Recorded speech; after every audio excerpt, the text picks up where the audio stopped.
Hey there, this is William for V5.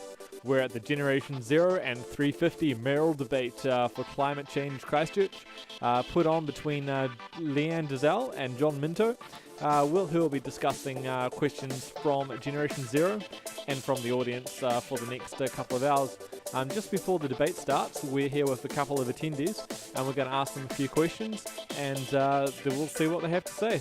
My name's Will, just one of the guys helping Generation 0 doing something. What's your name, mate? My name's Cameron. It's good to meet you, Will. Awesome, nice to meet you, Cameron. So, how did you find out about this? My girlfriend Leah told me about it. She asked if I was keen to come, and I'm like, yeah, why not? Sounds good. Sounds good. Is this the first sort of, local election thing you've been involved with? Yeah, probably the first local election thing I've been to. Yeah, it would be. Awesome, cool. And have you been to many other debates for any sort of election type things, or?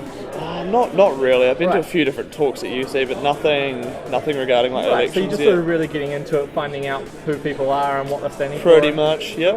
Are there any sort of hot issues or sort of things online that you'd like to see, or? Not at all, to be honest.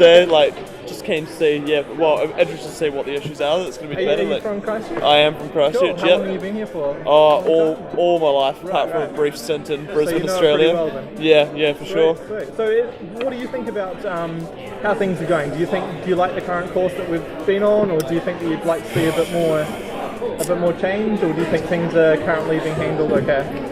I think it's all right. It seems somewhat slow, recovery-wise. But comparing it to on a global scale. But that's just New Zealand. We're small. We're a bit isolated. We're a little bit behind. So I reckon it's all good, eh? And do you think you're likely to sort of hear anything tonight that's going to change the way you might vote? Or? Oh, absolutely. I'm open to anything. Yeah. It's awesome, because it's a bit of work going through your voting papers and sort of figuring out, all the different questions. So yeah, for sure. It's great to see, people out here and trying to find out more information. Yeah, it's cool. It's a pretty good turnout so far. Awesome. Well, thanks a lot, Cameron. Really appreciate your time. Not a problem, mate. I'm Tom Kennedy. And I'm Billy Hanson. Cool. So you guys are joining us for the Generation 0 Mayoral debate tonight. What brings you up tonight?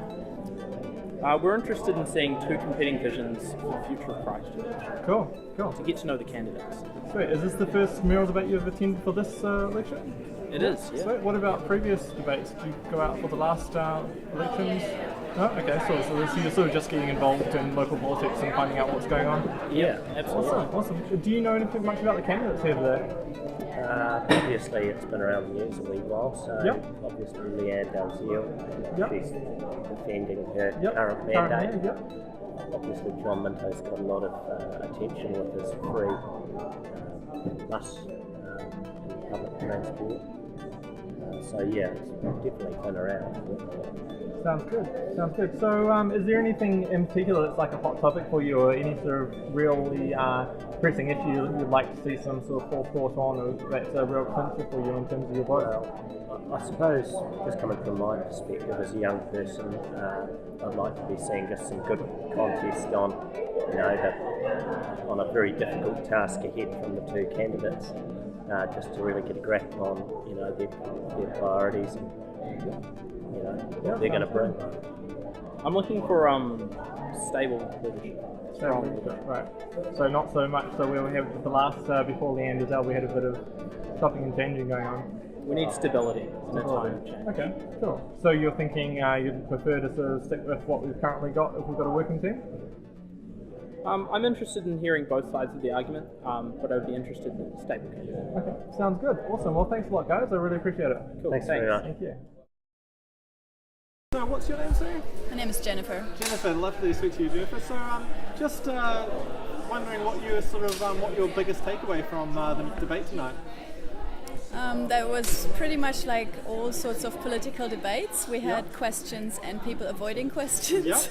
So I was a little bit disappointed about some of the replies, but it was a good chance to see that both candidates had a clear standpoint and a clear view of what they want to do in their respective future, in their positions as a mayor.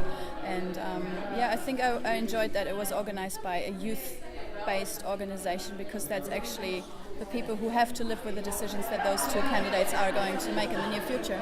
Right. No, that sounds good. And I guess, do you think your decision's going to be altered by what you heard tonight?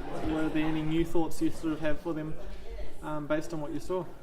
I'm not thinking that an hour discussion can sway my decision in general, so I'm not a person who gets easily swayed by a couple of questions and their replies tonight. Oh, that's fair enough. So if you had a chance to ask the candidates any questions yourself, what would you say? I would ask them how they would go about dropping the New Zealand helmet law.